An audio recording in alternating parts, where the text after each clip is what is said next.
an independent think tank based in India, but we look across the world, especially in developing countries and emerging markets.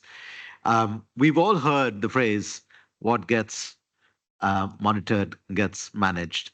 But in the context of climate change, I would submit to you that the theory of change is actually a little longer than that. What gets monitored potentially gets managed. What gets potentially managed potentially gets money, and what potentially gets money potentially leads to mitigation. Uh, and we've got to convert that potential into real action. That's why we are here. And this is why we have to understand that all the capacity that we need to build in country to develop our plans, to upgrade our NDCs, are ultimately about resulting in actions combined with the continuing development of our economies. And it's in that context that I want to outline the tool that we've been referring to. Um, we know under the obligations of the FCCC, we continue to face in developing countries capacity challenges for reporting.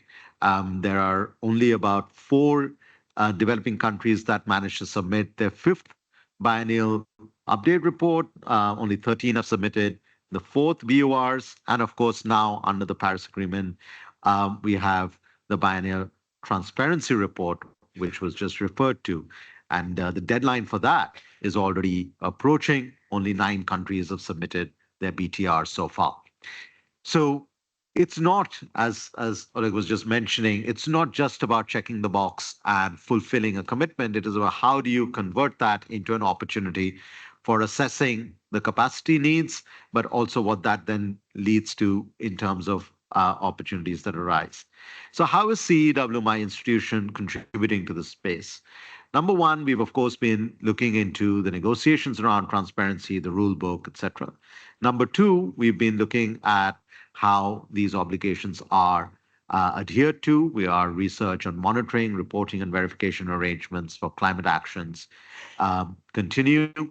Number three, we've been informing NDC pathways. But number four, and this is what I want to focus on, is the capacity building assessment tool. We earlier at CEW developed a capacity building assessment matrix, which conducted research on identifying critical capacity building needs for countries to build up their domestic infrastructure for the biennial transparency reports.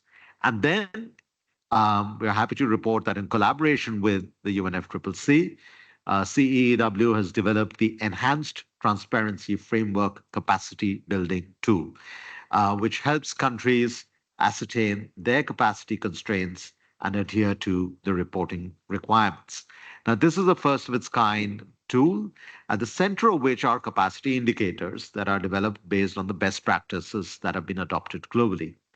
Those indicators relate to various parts of climate reporting, greenhouse gas inventories, nationally determined contributions, means of implementation, mitigation, adaptation, as well as the vulnerability assessments across these critical capacities. These indicators are then further divided broadly into 3 capacity aspects: the institutional capacity, the technical capacity, and the technological capacity, and the procedural capacity.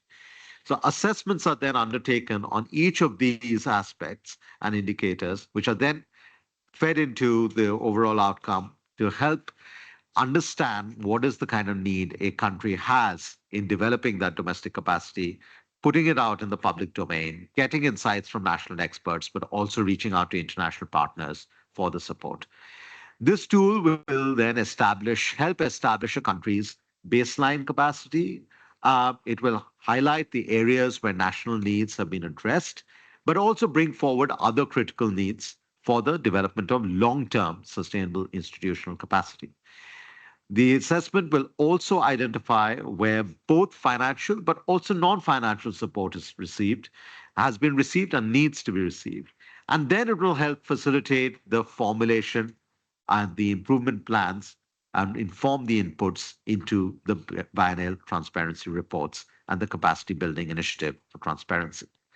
Lastly, we, again in collaboration with UNFCCC, piloted this out in Cambodia earlier this year, where we conducted a 3-day workshop in the country in July on using this capacity building tool. During this workshop, our team engaged, of course, with many Cambodian officials, discussed their insights about the transparency arrangements, the capacity constraints, and the need for the long-term institutional changes. We would therefore very much like to offer our support to the COP29 presidency and to the UNFCCC on this important aspect, and open up this tool and the support to other countries that might want to assess their capacities for transparent reporting, but also use that, as I said, to build on that extended theory of change from monitoring to managing to mitigating to the real money that we're all after. Thank you.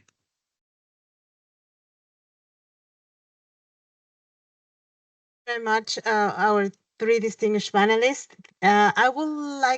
We have around 3 minutes to take some questions. If there is any question, please just raise your hand and we can give you a microphone. Yuhi? Thank you. Please, if you can give us your name and your organization or party. Okay, thank you so much. My name is Jacqueline Amongina. I'm from Uganda. I'm a member of parliament, but I would like to thank the presenters in terms of the NDCs. And I know that most of the countries are still lagging behind in terms of coming up, finalizing NDC 3.0. So, and you're talking about partnerships. How sure are you that by Feb, as per the timeline, these countries would have caught up with a time frame? And then two, most of the countries, it is technical experts who write to them to present their NDCs. So they do consultancies, people from out. How are you sure that these NDCs are people-centered and are domesticated to fit to the interests of the people of that member country? Thank you. Thank you very much. And there is a question, or there's an answer from our panel, I suppose. Edmund, or you have another question? Okay, let's take this other question, and let's also, if you want to respond, Edmund, feel free to respond. No, sorry. I just have a quick question for Dr. Ghosh. How do you differentiate between, because building capacity, institutional, technical, and then there's technical and technological? Yeah, so just to get an idea.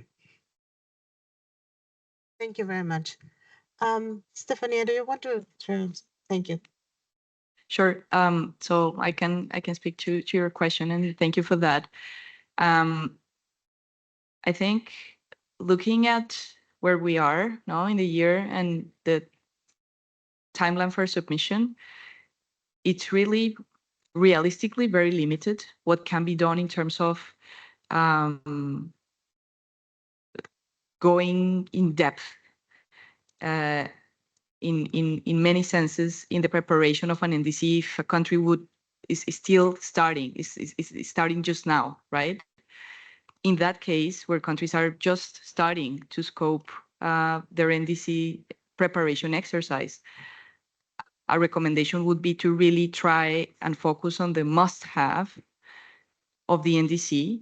And here, the navigator, the tool that I presented, is a reference that can help. There's also other guidance by implementing partners. I think, Marta, you can also speak to some of the resources that you may have there to orient and prioritize what needs to be done well and the key pillars of a well-prepared NDC and invest energies there. Just to practically thinking on delivering the best possible outcome from now until the submission deadline. Now, for the future, I think that this entire discussion and the inputs that other panelists, examples that other panelists have provided in terms of starting planning way ahead and really trying to find the connections between and the synergies between one instrument and the other. So how your BTR process really should be fitting into your NDC preparation process, that should be served as a stock take as well. So really figuring out the connections and how to do it better next time is also a process that I would prioritize very urgently, as early as next year. Once the submission is done, okay, this next submission is in 5 years.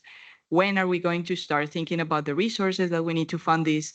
When are we going to start getting the committees, institutional arrangements in place and organized? So not only we are better coordinated, but also the funding is used in an efficient and smart way. And again, if you see need for assistance or expertise to think about that process, that's something that NDC Partnership will be happy to support, and we can have a separate conversation about that. And in terms of the consulting work,